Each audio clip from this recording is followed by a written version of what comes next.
All right. So this week's topic is kind of about like reducing objections. All right. So when we think about working with clients in any capacity or for like whatever it is, when people are using our services, there's two common objections that come up more than anything. And the first one is, how much will this cost me? And then the other objection is more along the lines of like, well, what happens if I fail? Or what happens if I can't stick with it? Or what if I don't like it? Or what if I get hurt? So when we think about all the objections, all the reasons someone's not going to work with us, not everything, but almost everything kind of falls into one of those two categories. It's either a cost, or a lot of it has to do with like failure or not succeeding or not liking it, which again, when you look at our client, I think that's a lot more frequent in our environment than if you're working in like a club fitness with a bunch of 21-year-olds that like haven't failed 47 times to get in shape. So I think, like I said, in our environment, catering to a little bit of an older audience, that's because people have failed more often in the past. There's a little more hesitation there. So that's kind of where this is coming from, with the idea of like, okay, these are the two biggest objections that we get, or the two biggest hesitations that prevent people from taking action. And so there's really three ways in particular that I believe that we can address these concerns, or that we can, if you want to word it another way, like reduce these objections. So the first one is to shrink the price. All right. If you've watched any sort of like sales training, or like even if you see it, if you pay attention to like ads on TV or on the radio or something, you'll hear things like, get this and this for less than a cup of coffee a day. And that's shrinking the price. We're trying to put the price next to, for less than $1 a day, or, anything like that. What people are doing is what companies are doing is they're just shrinking the price down and making it to where it's something that's more digestible. So another way to look at it would be like, if we wanted to say, let's just say we're talking about like a 3 time per week membership, $419 a month, $105 a week, $35 per session. It's all the same thing. Unfortunately, or fortunately, depending on how you want to look at it, if you use this to your advantage, fortunately, if you don't, unfortunately, people are terrible at math. People cannot do math. Again, the math is all the same if you're talking about someone coming in 3 times per week, but the same person that will look at $419 a month and say, oh man, I don't know, that seems like a lot of money. When we break it down to like, oh, it's $35 a session, they're like, oh yeah, that's actually a pretty good deal. So again, shrinking the price down can be huge. Thinking about through a different lens, maybe we're talking about supplementation and protein. There's a difference, but applying the same principle would be, hey, it's $50 for a container of protein. Or, hey, John, how much is this protein? Oh, it's $1.50 a serving. It's the same, the math's the same, but when we shrink the price down, it's gonna be a lot more effective. We're not like lying or misleading. We're just doing the math for people, because they don't, again, most people can't do math. And so we're doing the math for them, so that we're letting them know like, well, this is how much it costs, like per unit, or per unit, per session, per serving, whatever the case may be. So another way so again, that's a lot, whether it's like supplements or a membership. Another way to do this would be when we're talking about, let's just say we're talking to a client about an upgrade. And especially as the like Claymont and Wildwood, and as we're building up, I think there in particular, there's a great opportunity to upgrade people from 2 times a week to 3 times per week, because they might start off at 2 times a week, partially because they're a little nervous. It's a smaller commitment. But as we've built trust and built relationships, then it's like, okay, I see what I'm getting. They feel the quality and the values there. Then it's like, man, I want to do more of this. And so let's say we're talking about an upgrade. Again, if someone's asking me like, well, how much is it to upgrade? Rather than saying, well, instead of $359 a month, your investment would be $419 a month. Instead, I would say, oh, it's an extra $60 a month, or oh, it's an extra $15 a session. If someone's like, hey, hey Ben, I want to come in. I'm looking at coming in 3 times per week instead of 2. Like, what would that look like? And the best answer would just be like, oh yeah, it's an extra $15 a session. That's shrinking the price down to the smallest amount as possible. So I wouldn't reference like the total price. I wouldn't reference, now if they ask, of course, I'm going to say it. But when we're looking at that, like I said, it's a great way to talk about an upgrade. If someone's like, hey, what would be the price difference to go from 2 to 3? Again, I'm going to speak in terms of the difference there. And because, it's like, oh, it's only an extra $60 more than you're paying right now. I was at Claymont yesterday and I heard Jessica, who was at I think it was 10 a.m. session or whatever, say that as she was leaving, she was like, oh, I need to talk to my husband about, if I can keep doing the 3 times per week. And she actually said, already thinking about how she was going to talk to her husband, she was like, I know it's only an extra $60. She said something along those lines, and talking about how she was going to talk to her husband about it. And I'm like, exactly. That's what, but like, that's how she's even thinking as she's going to approach her husband about their budget. And so, again, that's one of the ways that we can shrink the price, is to break it down per unit, per session, or like into individual servings.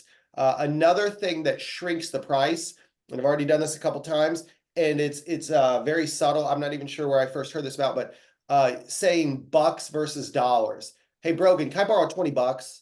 It makes it seem like so much more casual than $20. It's just, so again, that's another way to, when you're talking about, when you're talking about money, I'm going to generally use bucks, the word bucks, not dollars. One last thing on shrinking the price, how much does it cost? I will often use the word investment.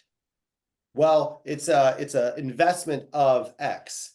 And so investment will often help also get you a little bit further, it's a monthly investment of this, or it's a weekly investment of this. So because when people when you look at like a membership fee or a service fee, that has a much, a membership fee has a kind of a negative kind of connotation to it, as opposed to investment. People think of investments as good. We're investing in ourselves. We're investing in our future. We're investing in whatever. So those are just some different words that you can use that will also help. So the first ways to address reducing objections is to shrink the price. So the second way is to shrink the commitment. All right, so shrinking the commitment is helpful. This is one of the reasons why at none of the gyms, or at all of the gyms, we don't do any contracts. If we're asking someone to commit to 12 months, like, hey, I want you to do our membership, and by the way, it's a 12-month contract. Hey, I want you to do this nutrition program. By the way, it's a 12-month contract or 6-month. When we throw a contract in there, that increases the level of commitment. And until the person has proven that they can stick with it, they like it, they love it, and they're not going to fail, the more we can reduce the commitment, the better, the more likely they are to buy in. So how we go about this, or one of the ways we can go about this, and I was just talking to Scott about this yesterday, we're playing around a lot more with this, was with different like trials and short-term programs. Because if it's like, oh, hey, here's a 30-day trial, here's a 4-week program, a 6-week program. Even though we don't do contracts, by having short-term programs, it even shrinks that commitment down even more. And again, the idea is we want to shrink the commitment down because as much as we can, because it helps get those people that are on the fence to get off the fence, especially the ones that, again, they're afraid of failure. So this is how we can kind of attack that and combat that, is to talk about, how can we shrink the commitment? So, hey, here's a 30-day trial. Here's a 14-day trial. Hey, here's a 6-week program, a 28-day program. Anything speaking in terms of trials and short-term commitments, even though our normal membership is still only on a recurring monthly basis and there's no long-term commitment, it still can feel more long-term. And so again, by offering trials and short-term programs and no contracts, those are ways we can shrink the commitment down. And again, you have to look at this through the lens of the client and thinking like they are afraid of commitment, they're afraid of failure, because that's probably something they've dealt with before. So that's one of the ways we can really kind of tackle that. One last thing on commitment, even thinking about someone coming in just to meet with us or talk to us. So it's a lot easier for us to say, like, a good first step, and why we've been more aggressive with making phone calls in the beginning, because if I say, hey, when's a good time for a 5-minute phone call, I'm asking for 5 minutes of your time. That's a lot less than me saying, hey, Alicia, I want you to get in your car, drive 15 minutes to the gym, and let's sit down and meet for 30 minutes or an hour, and then you have to drive 15 minutes home. In that instance, I'm asking you to, again, have to drive all the way to see me, which is inconvenient. And then also, so you're giving up an hour of your time versus a 5-minute phone call that you can take from anywhere. And so as a good first step, the more we can shrink that commitment, again, commitment can also be talking about the potential client's time. Can we shrink the time that we're asking of them? Again, if I'm asking like, hey, let's sit down and meet for an hour or 2 hours, that's a much bigger commitment than just saying like, hey, let's just chat for 5 minutes, 10 minutes. So again, ideally we want to start with smaller commitments, and then over time we can start to ask for bigger commitments. A good example is this, comes from the book, I think it was Decisive by Chip and Dan Heath. And they talked about how when people were trying to promote seatbelt safety. And so what they found was, by going around in whatever local community was pushing for this, the neighbors that they asked, like, hey, will you put this is it okay putting this small sign in your yard? And then they came back a couple weeks later and then asked, hey, could we put this bigger sign in your yard? It was much more successful than the people that when they came around the first time, they asked if they could put this large sign in the yard.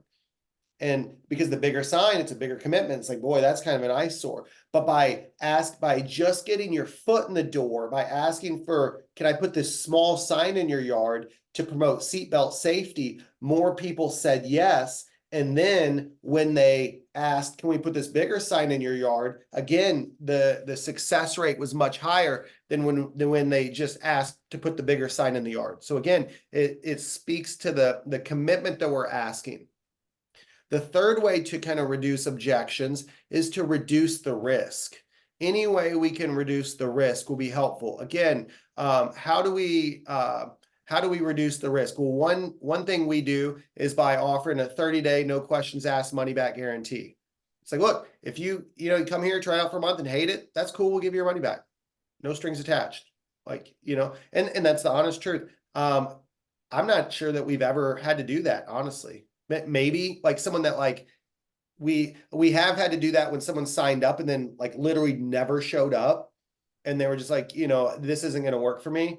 We've probably done that a couple times, but I don't think in 12 years of business we've ever had someone use it for a month and then ask for a refund. Like I said, I cannot think of a single person.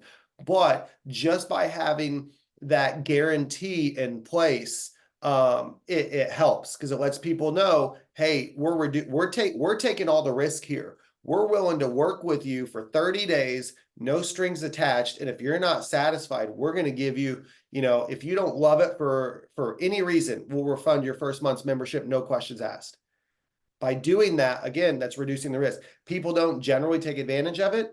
Again, like I said, I don't think that ever happened, but it does make a difference. So other ways we can reduce the risk are obviously by manipulating the price. That's why, so asking someone to make a, that's why we do our half price on the first month. That's why we do our, we've done like $99 trials. Why we've done 14 days for free or 14 days for $49. These are all different ways. And this is pretty much the same at all the gyms. We will toy around with our initial offer that first month. We will play around with that. But then after that, it rolls into your normal membership. But we will play around with that low barrier offer, that front end offer, because it's different ways to reduce the risk. And that's why we do that. If we give people a chance to try it out, there's plenty of people that have the money and could afford it, but maybe they're just like, man, I'm not so sure about this. And so that's why we do that, because sometimes just to take that first step, we do need to reduce the risk a little bit. So again, just to kind of wrap this up, when we think about reducing objections with price or around fear of like failure or not being satisfied or not liking it, the three things we can do are: one, shrinking the price. Think about talking about like a weekly price, a session price, per serving price, less than a cup of coffee a day. Speak in terms of like bucks, not dollars. And then the second thing we can do is shrink the commitment from a time commitment, like, hey, let's just jump on the phone for 5 minutes, versus like, hey, come in and meet with us for 4 hours. Like, that's a much bigger commitment. So think about how we can shrink the commitment from a time commitment to, that's why we do no contracts, to like trials and short-term programs. And then the third thing we can do is reduce the risk, whether it's from offering them a guarantee or manipulating the price on the front end, or, having like reducing the risk. Could just be like, hey, try it for 14 days, try it for 21 days, try it for 30 days, whatever the case may be. Those are all different ways that we can reduce the risk. So